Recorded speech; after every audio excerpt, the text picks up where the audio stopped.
नमस्कार मित्रांनो. सरकारी कर्मचारी आणि पेन्शनधारकांसाठी आजची बातमी अत्यंत आनंदाची आहे. होय मित्रांनो, जुलै महिना लाखो कर्मचाऱ्यांसाठी मोठी खुशखबर घेऊन येण्याची शक्यता आहे. कारणही तसंच आहे. कारण महागाई भत्त्यामध्ये म्हणजेच डीए मध्ये 3% वाढ होण्याची शक्यता आता अधिक मजबूत झाली आहे. दरम्यान 8व्या वेतन आयोगाची चर्चा चालू असतानाच ही डीए वाढ कर्मचाऱ्यांसाठी मोठा दिलासा देणारी ठरणार आहे. नुकतीच मे 2026 मध्ये महिन्याची AICPI-IW महागाई निर्देशांकाची आकडेवारी ही जाहीर झाली आहे. एप्रिलमध्ये हा निर्देशांक 149.9 होता, तर मे मध्ये तो 150.8 वर पोहोचला आहे. म्हणजेच महागाईमध्ये पुन्हा वाढ झाल्याचे स्पष्ट दिसत आहे. 7व्या वेतन आयोगाच्या सूत्रानुसार मागील 12 महिन्याच्या महागाईची सरासरी काढून डीए हा निश्चित केला जातो. या गणनेनुसार महागाई भत्ता 63.7% आसपास पोहोचलेला आहे.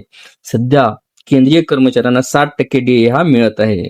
त्यामुळे यावेळी 3% डीए वाढ मिळण्याची शक्यता जवळपास निश्चितच मानली जात आहे. आता सर्वांचे लक्ष जून 2026च्या अंतिम महागाई आकडेवारीवर लागले आहे. ही आकडेवारी जाहीर झाल्यानंतर वित्त मंत्रालय प्रस्ताव तयार करेल आणि त्यानंतर केंद्रीय मंत्रिमंडळाच्या बैठकीमध्ये अंतिम निर्णय हा घेतला जाईल.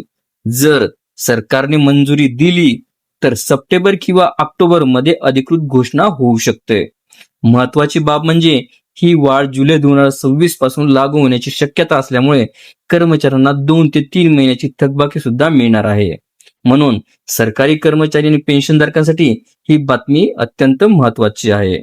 जून महिन्याची अंतिम आकडेवारी आल्यानंतर डीए किती वाढणार आणि पगारात नेमकी किती वाढ होणार याची माहिती आम्ही सर्वप्रथम तुमच्यापर्यंत पोहोचवू. आणि व्हिडिओ आवडला असेल तर लाईक करा, शेअर करा आणि सरकारी कर्मचाऱ्यांच्या महत्त्वाच्या अपडेटसाठी चॅनल सबस्क्राईब करायला विसरू नका आणि बेल आयकॉन नक्की दाबा. धन्यवाद.